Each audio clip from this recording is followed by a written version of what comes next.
Hello everyone, good morning. Welcome back to my channel KM ফ্যামিলির নতুন একটা ভিডিওর সাথে তোমাদের সকলকে অনেক স্বাগত আর অনেকটা ভালোবাসা।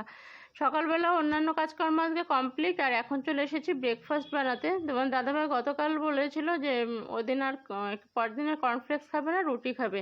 আর তার যেহেতু বেরোনো আছে তো সকাল সকালে রান্নাবান্না শুরু করে দিয়েছি। করছি আলুর তরকারি, মানে আলু চচ্চড়ি যেটা, সেটা করছি। রুটি করব আর ওদিকে সুজি করব। কিন্তু এত পরিমাণে গরম, কোনো কিছু যে তোমাদের সঙ্গে শেয়ার করব সেটা আর ভালোই লাগছে না। ক্যামেরা অন করার থেকে মনে হচ্ছে তাড়াতাড়ি করে রান্নাঘর থেকে বেরোতে পারলেই বাঁচি। তো যাই হোক, তরকারিটা চাপিয়ে দিলাম, নুন হলুদ মিষ্টি সব কিছু দিয়ে ঢাকা দিয়ে দিলাম। আর এটা নামিয়ে তারপর সুজি করে নেব আর ওদিকে ইয়েটা করে নিচ্ছি। তো যাই হোক, আর তোমাদের সঙ্গে কোনো কিছু শেয়ার করে নিই। দুপুরে রান্নাও চটপট করে নিয়েছি। তো রান্না করেছি দেখো, ডাল, মটর ডাল, লাউ দিয়ে। আর এদিকে করেছি পুঁই শাক চচ্চড়ি, চিংড়ি মাছ দিয়ে, কুমড়ো আর দিয়ে চচ্চড়ি করেছি। আর মাছের ঝোল করেছি অল্প করে একটু, তো যা একবেলার মতো মাছ ছিল সেটা। আর এদিকে ভাতও হয়ে গেছে। আর এই দেখো গরম ভাত। তো ভাতটাকে এখন না গরম গরম আর ভালো লাগছে না, মনে হচ্ছে ঠান্ডা ভাতটাই ভালো। কিন্তু তোমার দাদা ভাইয়ের এবার গরম না হলে চলবে না। আর এদিকে আলু আর উচ্ছে দিয়ে যে কপিস মাছ ছিল একবেলা হয়ে যাবে, তো সেটাই।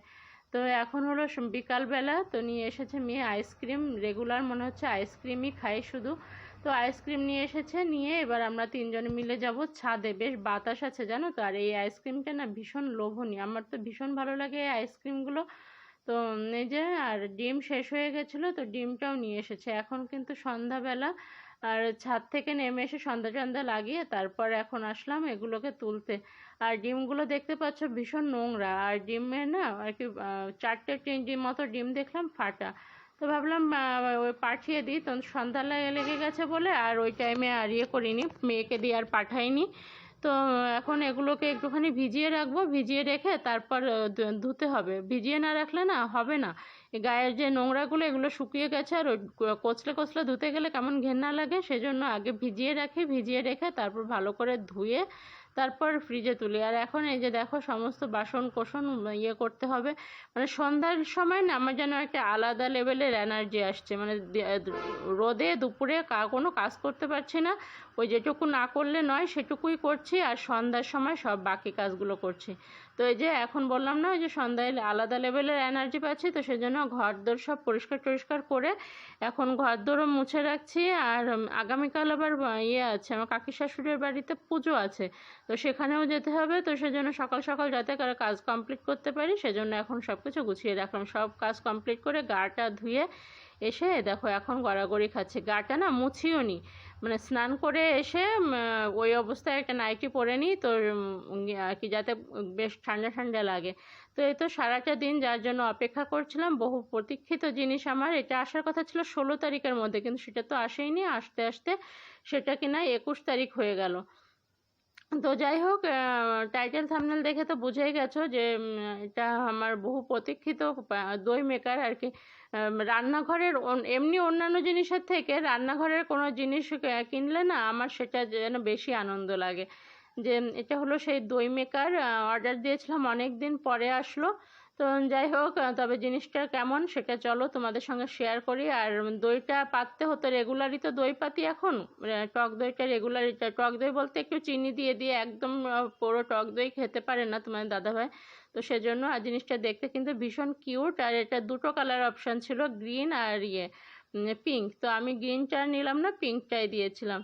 তো যাই হোক, এখন দুধটাকে ভালো করে জাল করতে হবে। দুধ এমনিতে জাল করাও আছে, আর আরও একটু দুধ বেশি করে বার করে নিয়ে সেটুকু জাল করব। আর রাতের জন্য এখন চাল ধুয়ে ভিজিয়ে রাখলাম। আর ওদিকে আলু ভাজা করতে হবে ডালের সাথে খাওয়ার জন্য। আর মেয়ের খাবার করতে হবে। মেয়ে এখন খাবে ম্যাগি। আমরা তরমুজ কেটেছি, কিন্তু তরমুজ খাবে না। এখন আমার আর পাস্তা করতে বলছে, কিন্তু আমার আর একদমই এনার্জি নেই যে এখন দাঁড়িয়ে দাঁড়িয়ে পাস্তা করি। তো যাই হোক, এখন ওর জন্য এমনি সেদ্ধ ম্যাগি করে দেবো আর কি। ইয়ে করে সেদ্ধ করে মশলাটা দিয়ে দেবো, তাহলেই ও বেশ ইয়ে করে খেয়ে নেবে। ওর অত ইয়ে নেই। তো যাই হোক, এদিকে আলু ভাজাটা চাপালাম, আলু ভাজাটাও হচ্ছে, আর ওদিকে ম্যাগিটাকেও সেদ্ধ চাপালাম। তো ম্যাগিটা ইয়ে হলে ওকে দিয়ে দেবো, দিয়ে বাকি দুধটাকেও জাল করে নেবো। আর এদিকে আমি খাচ্ছি তরমুজ। আমার আর অন্য কিছু খেতে ইচ্ছা করছে না, শুধু মনে হচ্ছে এইসব ঠান্ডা ঠান্ডা জিনিসই খাই, সেটাই যেন বেশি শান্তি লাগছে। তো সেটাই হলো ব্যাপার। আর রান্না করতে একদমই ইচ্ছা করছে না, মনে হচ্ছে যদি ডেলিভারি দিলে পারে মানে অর্ডার দিলে ডেলিভারি দিয়ে যেত, এরকম হলে বেশ ভালো হতো। তো এই তো মেয়ের ম্যাগিও এদিকে হয়ে গেছে, আর এদিকে এই যে মশলাটা ছিটিয়ে দিলাম, মশলাটা ছিটিয়ে দিয়ে একটু নাড়াচাড়া দিয়ে ওকে দিয়ে দেবো। ও তো বাচ্চা মানুষ, ওর তো খেতে ইচ্ছা করবেই, তাই না? ওকে বললে ও অবশ্য করেও নিত, কিন্তু ভাবলাম থাক, গরমে আমি যখন আছি রান্নাঘরে দাঁড়িয়ে, তো আমিই করে দিই, ওকে আর রান্নাঘরে আসতে হবে না। আর এদিকে আমি এখন খাবো চা। সকালে চা খাওয়ার মতো সময় হয়নি, আর রোদে বসে চা রোদের তাপে চা খেতেও ইচ্ছা করছিল না, তো এখন চায়ের সঙ্গে খাবো মুড়ি মাখা। তো তোমার দাদা ভাইয়ের যেহেতু দাঁতে ব্যথা, সেজন্য আমার মুড়ি খাওয়ার পার্টনারটা এখন আর হচ্ছে না, মুড়ি খাচ্ছে না। তো এই যে মুড়ি, চানাচুর, লঙ্কা, পেঁয়াজ সব কিছু দিয়ে একটু সর্ষের তেল দিয়ে ভালো করে মুড়িটা মেখে নিচ্ছে। আম তেলটা শেষ হয়ে গেছে, আম তেল আবার দিতে হবে। আমটা আর একটু বড় হোক তারপর দেবো, আমটা যখন ভালো পোক্ত হবে আর কি। তো এই তো এখন দেখো চাটা খাওয়া শেষ, আর এদিকে না কারেন্ট চলে গেছে, দেখো অবস্থা। এখন মেয়ে বসে টুবির সাথে কি দুষ্টুমি করছে, তো সেটাই মেয়ে করছিলাম, কিন্তু অন্ধকার এসে গেছে, আর এই যে কারেন্ট এসে গেছে। এখন ভাবলাম দইটাকে পেতে দিই আর কি। তো এই তো দুধটাকে ভালো করে জাল করে নিয়েছে, কিন্তু এখানে না একটা ফাটা মতো দাগ, হাতেও বাজছে। তোমার দাদাভাইকে বললাম, কিন্তু সে কিন্তু করলো না, বললো না ওটা স্পট, ফাটা না, ফাটা হলে তলায়ও হতো। আর দেখো দুধটাকে ভালো করে জালও করে নিয়েছি একটু চিনি দিয়ে। আর ওদিকে দইয়ের বীজ যেটা আর কি, টক দই আগে যেটা, সেটাকে আমাকে জল ঝরাতে দিয়ে রেখেছিলাম। আমি কি করি জানো তো, ওই আর কি দইয়ের যে জলটা ঝরে গেলে যে জলটা বেরোয় না, ওটা আমি ফেলি না, ওটা রেখে দিই। ওটা খেতে আমার ভীষণ ভালো লাগে, বিশেষ করে এই গরমেতে। তো দইটাকে ভালো করে বাটিতে একটু মাখিয়ে নিচ্ছি, আর দই আর কি দুধটাকে এমনভাবে রেখেছি মানে আঙুল দিলে সহ্য হয়, মানে একেবারে ঠান্ডাও না আবার গরমও না, যাতে দেওয়ার সাথে সাথে দুধটা কেটে না যায়। তো এই অবস্থায় দিয়ে দুধটাকে আর কি দিয়ে দিলাম ওর মধ্যে, দিয়ে এবার দুধটাকে ভালো করে দইয়ের সাথে মানে নেড়েচেড়ে মিশিয়ে দেবো। তো এমনি অবস্থায় এমনি এরকমভাবেই দইটা পাতি, যেরকমভাবে সবাই বাড়িতে দই পাতে ওভাবে আমিও পাতি, কিন্তু মাঝে মাঝে না কখনো টাইট হয় কখনো ঢিলা হয়ে যায়, তো সেজন্যই দই মেকারটা পাতা। তো চলো এটা তোমাদের সামনে নিয়েই বসিয়ে দিই। আর এটার জন্য আমি আজকে রাতে ভিডিওটা শেষ করিনি, সকালে একবারে দইটা কতটা পারফেক্ট হয় সেটা তোমাদের সঙ্গে শেয়ার করে তারপরে ভিডিওটা শেষ করব।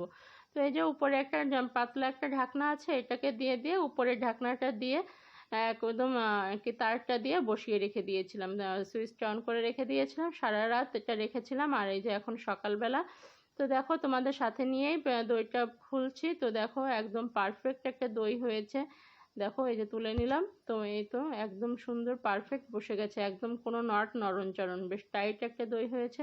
তো ভিডিওটা আজকের মতো এটুকুই থাকলো। তোমরা সবাই ভালো থেকো, সুস্থ থেকো, সেফ থেকো। যদি কিছু ভালো লাগে অবশ্যই একটা লাইক করো, আর চ্যানেলে নতুন হলে সাবস্ক্রাইব করো, আর ফ্রেন্ডস ফ্যামিলির সঙ্গে শেয়ার করে দিও। আর এই যে দেখো দেখো কতটা পারফেক্ট দই হয়েছে, দইটা বেশ টাইট দই হয়েছে। তো ঠিক আছে, দেখা হবে নেক্সট ভিডিওতে। আজকের মতো টাটা, বাই বাই। তো বেশ এখন এটা একটু ঠান্ডা হলে, দইটা একটু গরম আছে তো এখন, ঠান্ডা হলে তারপর ফ্রিজে রেখে দিলে নিশ্চয়ই আরও শক্ত হয়ে যাবে। একদম পুরো মিষ্টির দোকানের মতো দই হয়েছে, কিন্তু পুরোটাই তোমাদের সঙ্গে শেয়ার করলাম।